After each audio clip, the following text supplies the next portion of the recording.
Первый раз в первый класс. С большим стремлением получать новые знания первоклассники спешат в школу. Но чтобы желание не пропадало учиться, для них приготовили веселый и развивающий праздник. Гора новостей на празднике, посвященном первоклассникам.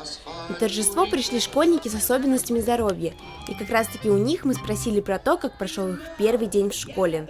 Расскажи, как тебе в первом классе? Что вы делали вообще? У нас была линейка.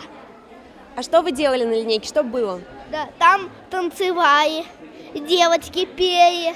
Для ребят специально на праздник пришли герои из мультиков, такие как Баба Ёжка, Крокодил Гена и Чебурашка.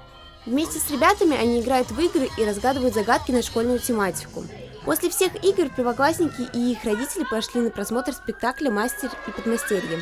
Это история о мастере и подмастерье, которые делали глиняные горшки.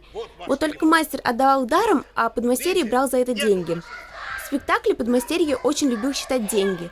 Интересно, а ребята научились считать цифры на математике? Все-таки для них это впервые. Расскажи, как тебе в первом классе?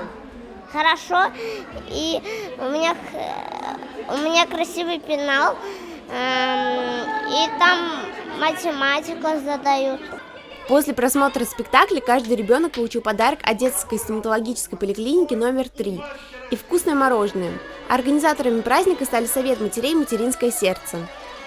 Ребята хорошо повеселились с артистами Башкирского академического театра драмы имени Мажита Гафури и теперь смотрят спектакль. Пожелаем удачи нашим первоклассникам в школьной жизни. Дарья Левченко, Дан Хамитов, специально для Горы новостей.